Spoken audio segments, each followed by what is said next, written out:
Professor, we've seen the United States military start to build up in the Middle East, and really the largest amount of ships and battle, operations really since the Iraq War. Is the world kind of feels like it's on edge again? Is this a real inflection point, or are we looking at just political theater? Well, I think there's a very good chance that the United States will launch an attack on Iran. It's been widely advertised, repeatedly threatened. It follows an attack last summer. It's what Israel wants the United States to do, and generally what Israel wants the United States does. Is this an American interest? Absolutely not. Is this really an Israeli interest? Well, they think so, but it's not. This is an attack, if it comes, that absolutely should not happen, does not in any way need to happen. Everything that is being said about Iran by Trump and his minions is a lie. He keeps saying, we demand that they not have nuclear weapons. But Trump is the one that ripped up the agreement that said that Iran will not have nuclear weapons and will be monitored by the UN, International Atomic Energy Agency. Trump, as usual, made a mess. He lies about it, and now it seems like he's going to take the United States to war, which could be devastating. Yeah, absolutely. Professor, I think what's really unusual here is if we go back to last summer, we saw the United States did, in fact, launch a military attack against Iran. We had a very precise military operation. Some fighter jets came in. They bombed the nuclear facility. Now, over the past 12 months, we've heard multiple times Donald Trump repeating that the United States has obliterated Iran's nuclear capability, that it was such an amazing accomplishment from the U.S. military. I mean, this is a talking point repeated over and over again from the Trump administration. Why are we doing this again if we've already destroyed their nuclear capabilities? Is this just another lie from Donald Trump? Has he just been exposed, or did last summer's campaign really not do anything? He lies nonstop. There's nothing that comes out of his rambling mouth that makes sense. And when he said last summer, we've destroyed this in the greatest mission in the history of the world, or maybe it's the universe, this was absurd, tragic.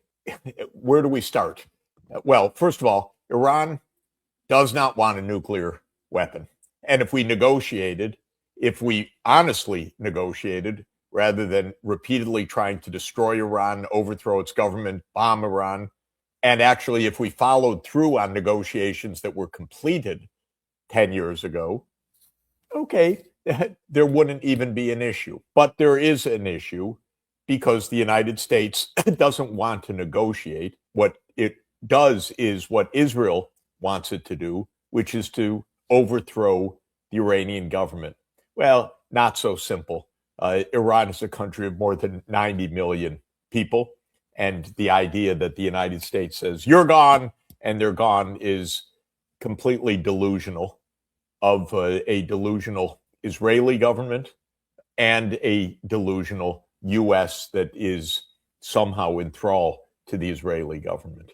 When they bombed last summer, what could it do? What did it really do? It may have damaged a site or two, but Iran has enriched nuclear material, not a bomb, but it has enriched uranium. Why, by the way? Well, it was abiding by strict limits until Donald Trump ripped up the agreement in 2018. Then it started to inch up a little bit above those agreements to say, aren't you going to come back and actually honor what you promised? And then Israel absolutely recklessly attacked Iran at its Natanz nuclear site. And so Iran ratcheted up its enrichment. And then we, because we're just nonstop propaganda, say, oh, you see what the Iranians are doing. Not what Israel's doing, attacking, assassinating Iranians, threatening, not what the United States is doing, ripping up agreements that have already been negotiated. No, if Iran does anything in response to say you shouldn't do that. Oh, you see how evil they are. It's a game. It's a propaganda game, because the real idea here is that Israel wants military hegemony over the Middle East. The roughly 10 million people in Israel want, or their government leaders, who are nasty people, want military hegemony over hundreds of millions of people in the Middle East. And they expect the United States to deliver that. And our Congress is completely sold out to this. So when Trump mentions Iran in the State of the Union, the Congress on both sides, the Republicans and the Democrats, stand up and cheer because they want to make sure those campaign contributions come in. And so this is what's going on. No, he did not destroy a capacity that Iran doesn't want, but bombing it for a few days didn't destroy it at all.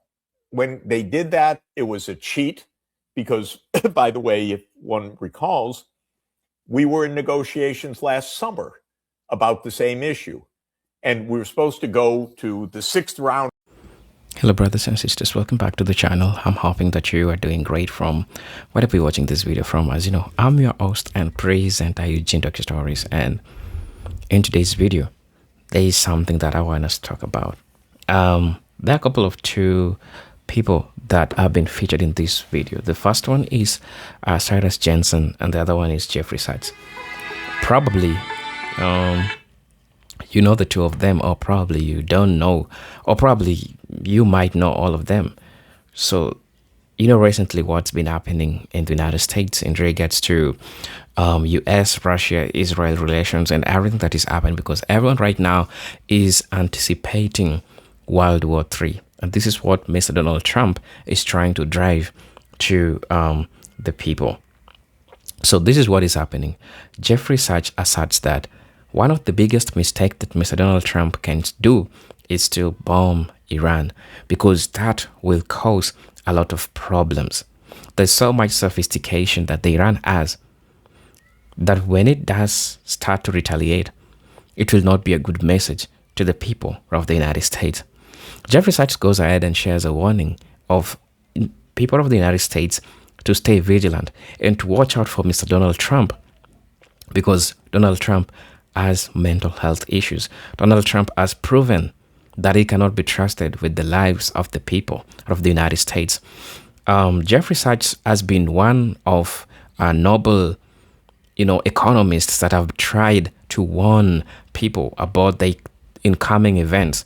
And right now he's predicting an impending World War III, a World War III that is coming to affect majority of the people and the world and the United States.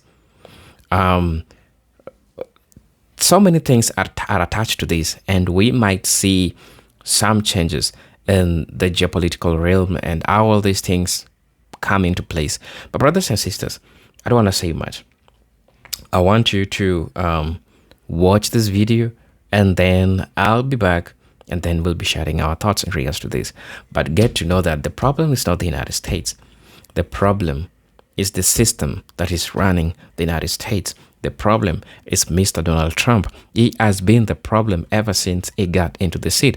And now the problem that the United States is getting into itself, because the citizens of the United States doesn't approve what is going on right now.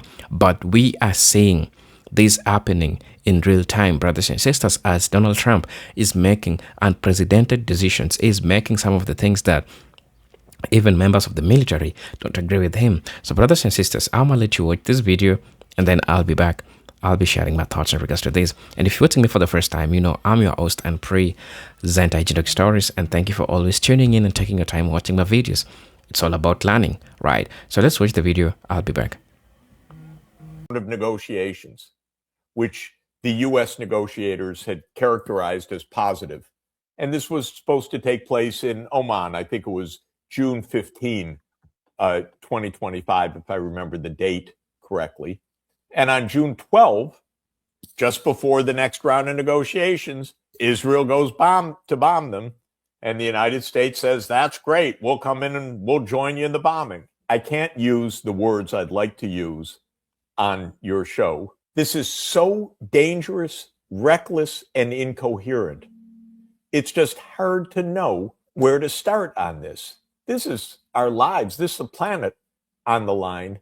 And this is absolutely, it's not even, juvenile doesn't even put the right words on it. It's just dangerous and reckless lies. But, when you're enthralled to an Israeli government that's just murdered 80,000 people, you can kind of understand there aren't real limits. Yeah, that's well said, Professor.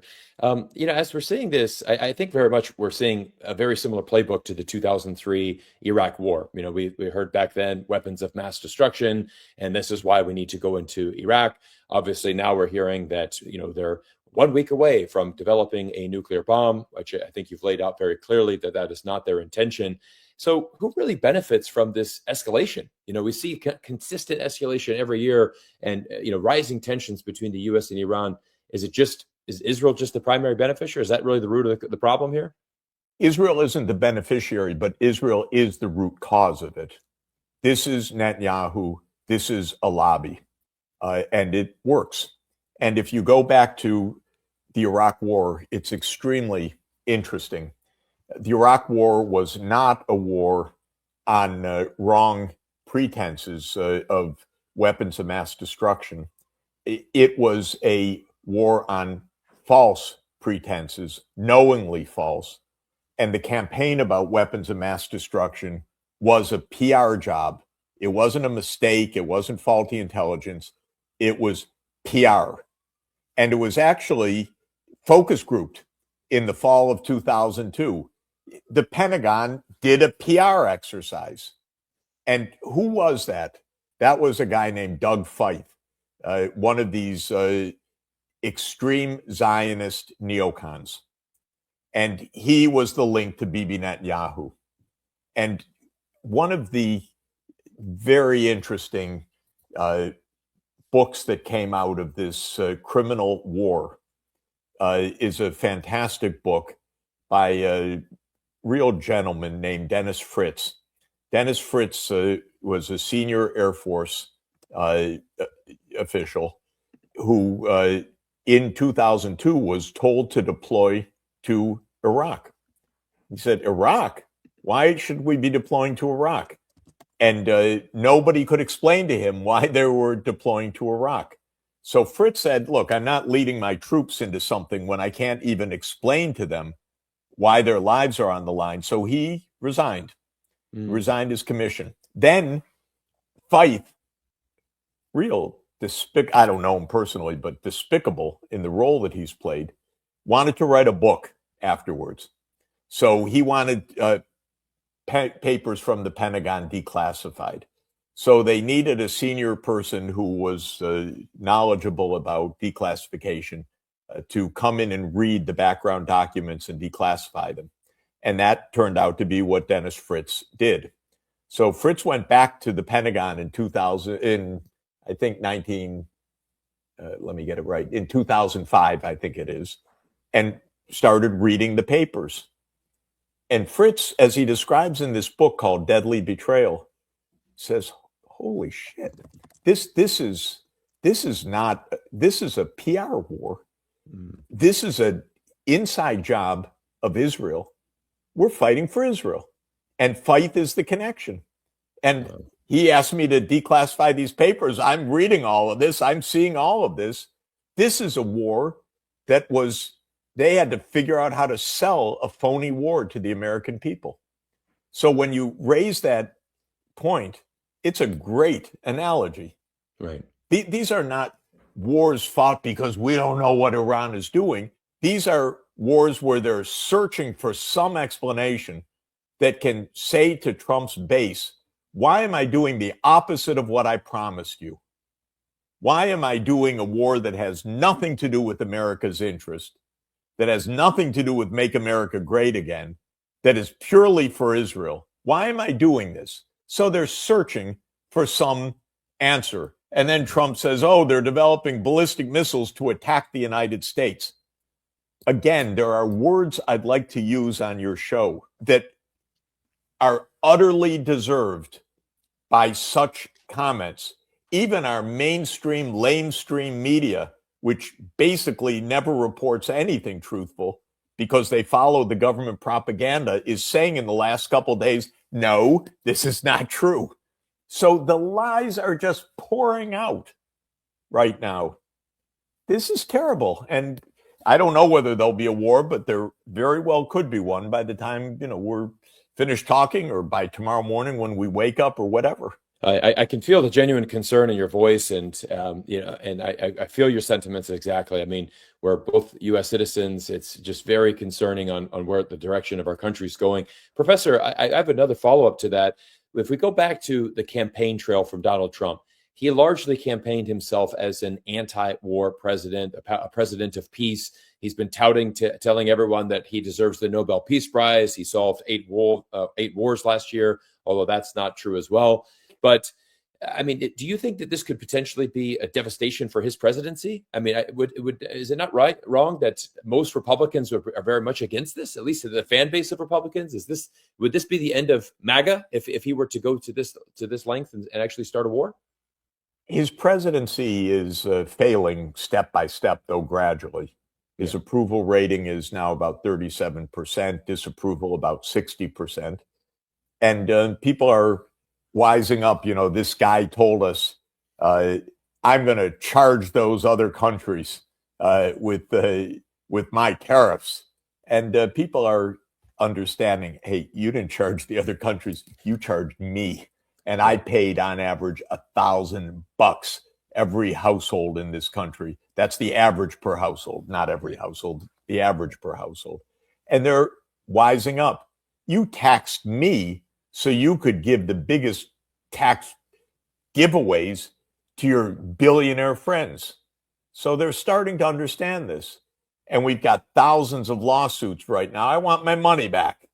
And Bessent, who's not a nice guy, not a decent guy, can't see any decency. He says, oh, don't expect they're going to see their money back. They just stole it. So how can this be a successful presidency?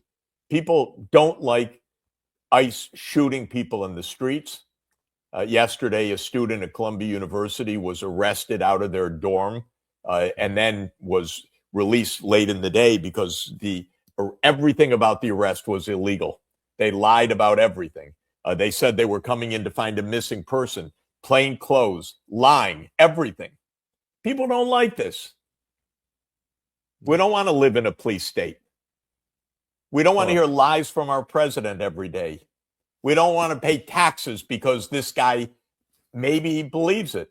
Who knows?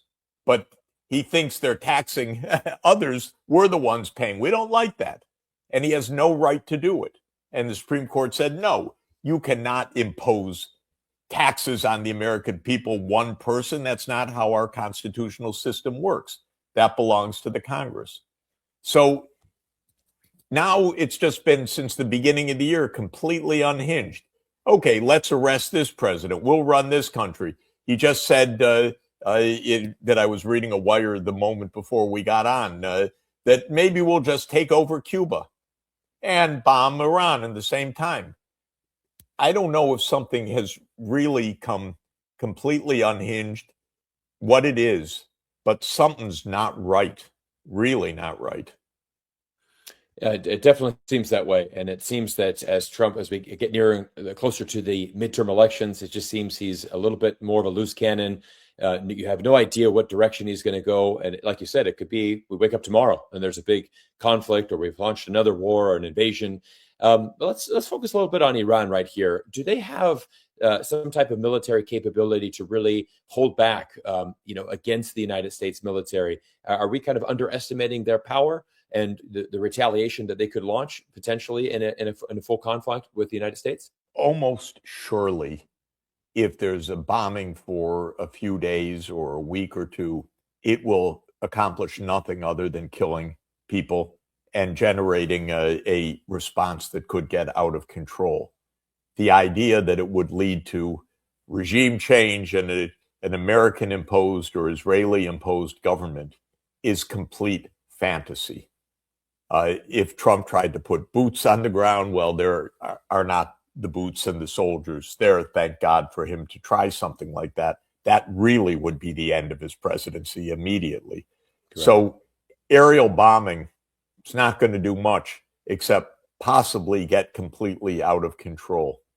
And Iran is not going to be defeated in a few days of bombing. Maybe people will die, maybe there will be suffering, but it's not going to be defeated. It's a country of 90 million people.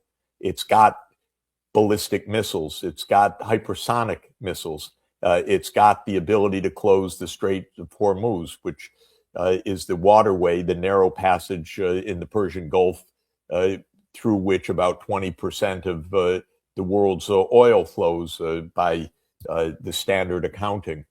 So, no, there is no strategy here. And generally, the military gets these things wrong. We end up in massive debacles, pushovers like Vietnam end up 10 years and there's no pushover at all. We end up leaving, or Afghanistan or Iraq. It's miscalculation from beginning to end. And this seems like another miscalculation that's underway right now. Yeah. Let's talk about Iran and their alliances and their potential allies here. Would we really look at Iran as fully in the BRICS, China, Russia camp? Or is that an overstatement there? What are your thoughts on Well, alliances? they are in the BRICS. The BRICS means the grouping that includes Brazil, Russia, India, China, South Africa, Egypt, Ethiopia, United Arab Emirates, Iran, and Indonesia. And by some count, Saudi Arabia, not so clear. But 10 or 11 countries, by the way, nearly half of the world population, just to mention. And absolutely, Iran is in the BRICS. And Iran is backed by China and Russia. And both Chinese and Russian leaders have been telling the United States, don't do this. It's not good for you. This will not play well. This will not go down well. So absolutely, Iran would be supported militarily.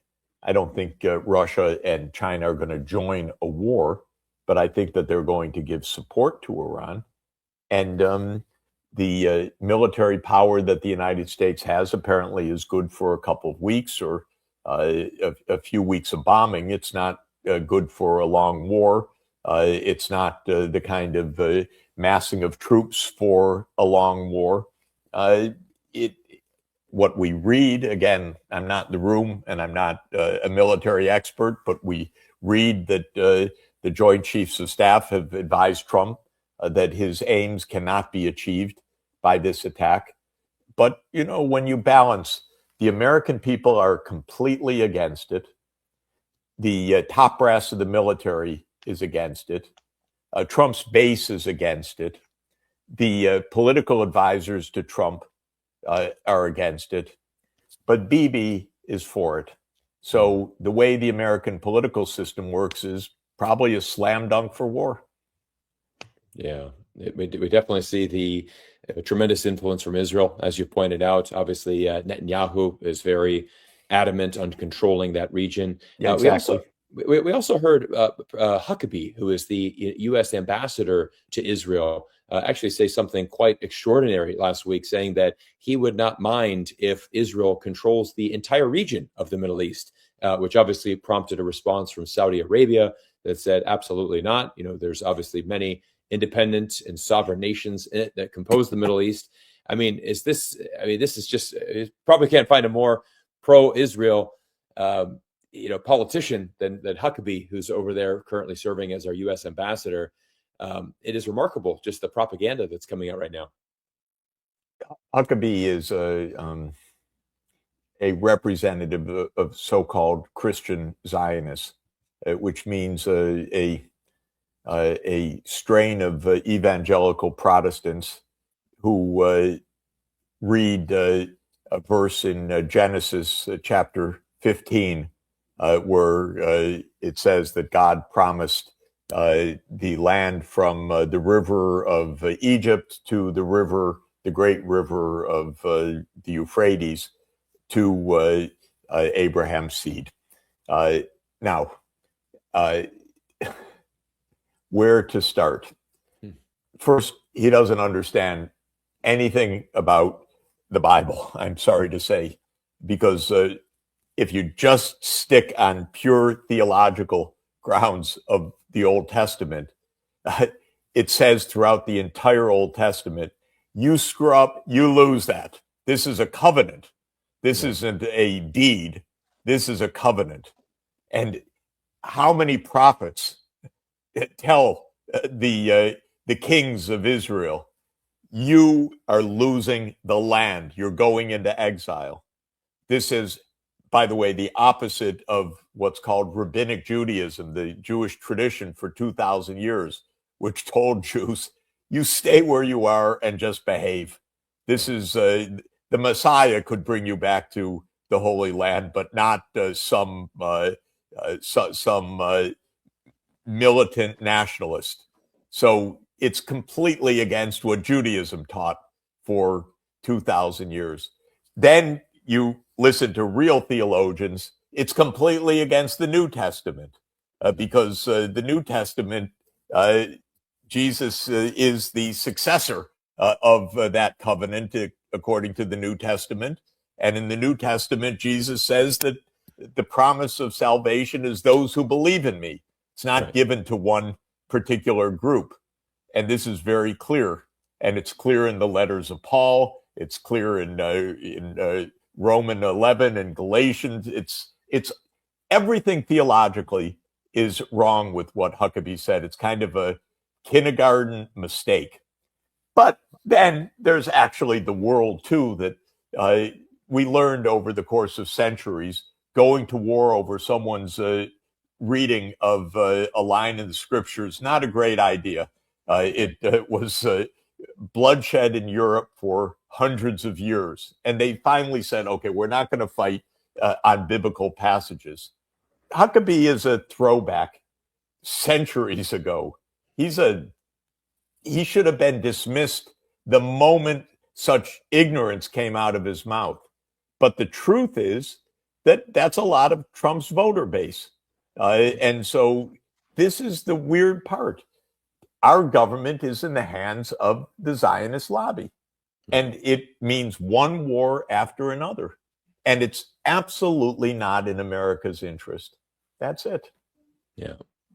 That's a very interesting segment there, Professor, because I haven't heard the theological, actual, just the logic behind that. And you're spot on. I mean, from the Old Testament to the New Testament, you did a great job breaking that down. Thank you for doing that. I'd like to ask a little bit more broad question. What is the biggest misconception that most Americans have about Iran? What should more Americans know about this country so that they better understand the situation? Well, I'd say a couple of things. First, it is a civilization that's 5,000 years old. So it's a very proud, very wonderful civilization that has made huge contributions in world history. Of course, it was called Persia in its old kingdoms. One of the Persian kings, Cyrus, is viewed in the Old Testament basically as even used the word Messiah of the Jewish people, because it's Cyrus who returns the exiled people that were exiled by the Babylonians back to Jerusalem to reestablish the temple in Jerusalem. So he's hailed for this. Now, this is the first point. This is not it's not a little pushover island that's going to drop into America's hands, and it is a great nation with a history tens of times longer than the United States history. So this is the first point. Second, Iran has been trying to negotiate with the United States for at least 15 years.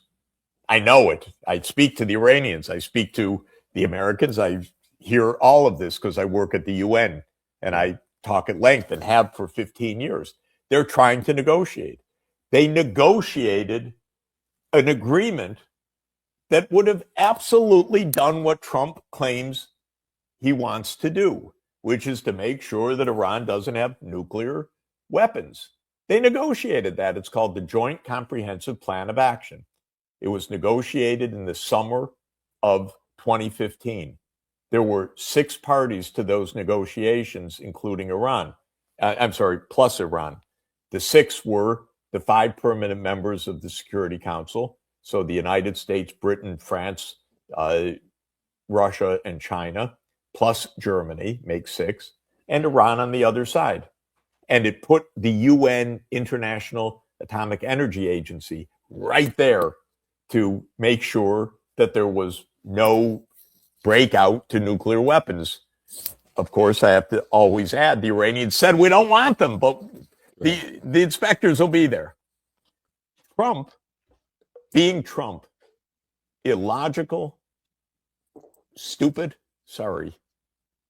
getting it wrong every time, and listening to Bibi, who's not stupid, just nasty, and dangerous, ripped up the agreement in 2018.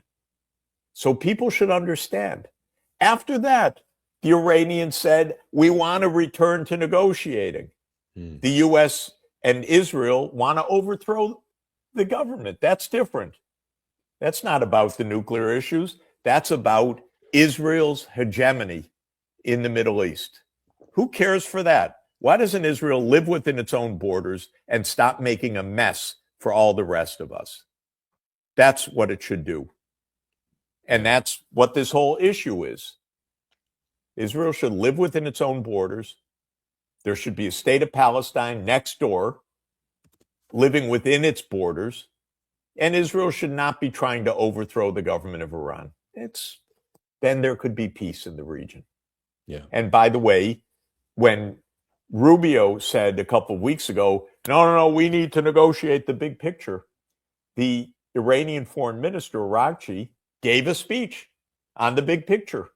He did that in Doha. And it was a absolutely coherent and interesting and intelligent speech. It was grounds for real negotiation. It wasn't even reported in our media. Wow. It's incredible. Not even reported. They want peace. They want to negotiate. They don't want nuclear weapons. But we can't take yes for an answer, this gang. And the reason is that Israel is not interested in negotiations. Israel's interested in hegemony in the region, in dominance, in overthrowing the Iranian government. Professor, thank you so much for all of these amazing insights. I do have one final question. Sure. And it would be, I know that you've spoken at the UN for many years. You travel around the world speaking to governments and organizations. You do an incredible job. If you were advising the White House today, what would your plan of action be for the next 90 days in order to achieve this peace that we need? First, I would tell them to stand down because they could achieve exactly the agreement with Iran that they want. Second, I would say end the wars in the Middle East by stopping the U.S. veto on a state of Palestine. The U.S. is the only barrier to peace right now in the Middle East. Strange to say that. Of course, Israel's against a state of Palestine, but they can't stop it. The only one that can stop it is the United States. And the U.S. used its veto in the UN Security Council to stop it. I would say stop that veto. Third, I would say, for God's sake, Mr. President, don't put on a new round of tariffs. You've made enough of a mess. Give back the $140 billion that you took from us through your abuse of power, but don't put on another tariff on phony grounds. This Section 122 that they're using right now is illegal the same way. Right. So don't even dig deeper. And finally, I would say don't tamper with the election in November, not with the election machines. Don't even think about it. Don't even think about federalizing this election. These elections will be run the way America runs them by the state level. everywhere without you intervening. These are the most important points for America. Professor Sachs, what a fantastic interview today. I just want to thank you so much for your time. And once again, I'm going to bring up your YouTube channel for everybody. Well, again, we're going to drop the links down to Professor Sachs' official YouTube channel. Professor, congratulations. Thank you. If I could just mention, please. There were so many AI fakes of me and giving speeches I never gave. That's why we made this. It's free. It's not promo material. Please subscribe. I'd be grateful. Absolutely. No, we're going to put those links down. And Professor, I want to just thank you for being a real American patriot, because I really, really value your insights, and I learn always so much from you with our conversations. And I hope that we can continue to get this video out. Can. Absolutely. And get more people educated about what's happening. So thank you again, Professor Sachs. Great. Hello, brothers and sisters. Welcome back to the channel. I'm hoping that you are doing great from wherever you're watching me from. As you know, I'm your host and presenter, HTech Stories. I want to talk about one of the biggest things that I think everyone is seeing it. A majority of the times you realize that the United States pin a country or pin a nation as the problem. You realize it has to do something with Israel. And for the longest time, this is how it has always been. Jeffrey Sachs tries to talk about this, and he makes it open to people and to know that Trump will lose this if he's not careful. But then we try to look who is the real enemy here. I don't think the real enemy is Iran. The real enemy is the United States, together with its brother country, Israel. I really don't think Iran has done anything wrong, because what they're trying to protect them from using is what literally the United States do.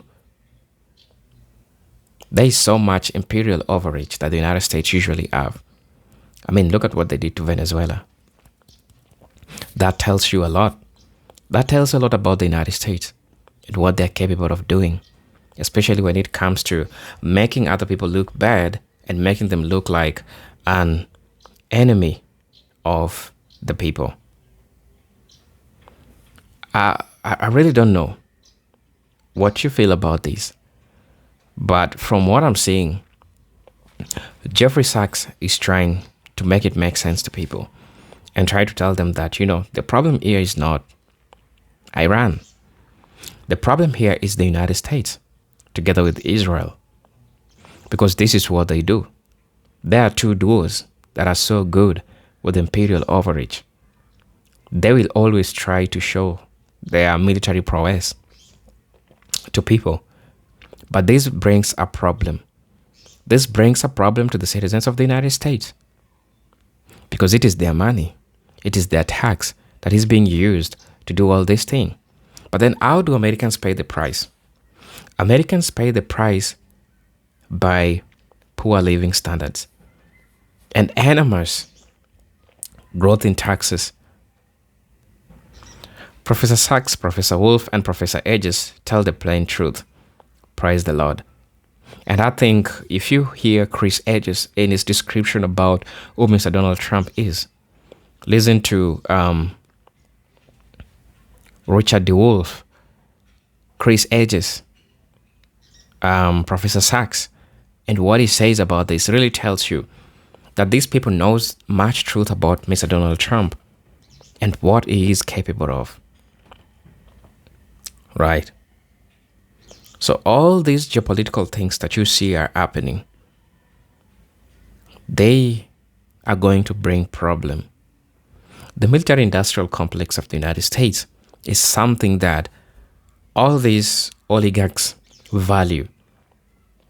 It is like a toy, like they want to play with. And they want to know, and they want to see who got the most powerful ones. And if they have the most powerful ones, what are they capable of doing with? And so what can we do to stop them from doing it when we do the wrong things?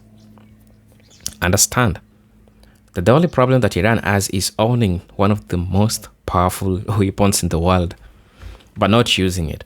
And that's how the United States see it. I really don't know what you think about this, but it is something that probably you might want to give it on here Somebody is saying that war is only in the interest of military-industrial complex and the mega-rich capitalist class. It's not good for the American people, nor for the Iranian people, nor for the Israel people. I told you, it is the oligarchs that toy around with all these things, but it doesn't benefit the citizens. Understand that all these benefits the oligarchs, the mega rich, the top 1% of the world, of the United States, because they own all these factors of production. And now they know ways of making you bow down to them and follow whatever they want you guys to follow with them. Somebody said that the second biggest donor to Trump and big donor to Israel, West Bank settlers in Miriam Anderson, who owns the Sands Casino in Vegas, Macau, and Singapore, stop Israeli expansionism and boycott sands and hotels and resorts in those places. Somebody says that, Prof. Sykes is telling the truth because he speaks knowledgeably without notes or prompts. He doesn't prevaricate with politician answers, and he's totally consistent in advocating diplomacy before bombs. Somebody saying that US is the world's bully. Kudos to Iran for standing up against US. US is the pariah of the world. The whole world hates us. This will make people hate the United States, will hate America. But it's not the citizens of the America, because they are so resentful of Mr. Donald Trump. I wish you could see. But the problem is the oligarchs, because they carry the name of the United States. They carry the flag of the United States when they do all these things, when they conduct all these things. Right? So, I really don't know what you think about this. Please let me know. There's a comment that I want to read to you. Another unnecessary bombing campaign, war about to happen courtesy of the US and Israel. Iran represents a zero threat to the US. Prof. Sykes is right, of course. There has been an agreement on the table for over 10 years to deal with the issue of Iran acquiring nuclear weapons, which Iran repeatedly states that it doesn't want on religious grounds. Not liking a country's government is no reason to attack it. But the current Israeli government wants regime change in Iran. So the US administration has to fall in line and do as Netanyahu tells it. The tail wags the dogs yet again. So much of the peace president and America's first. It's crazy and hypocritical at the same time.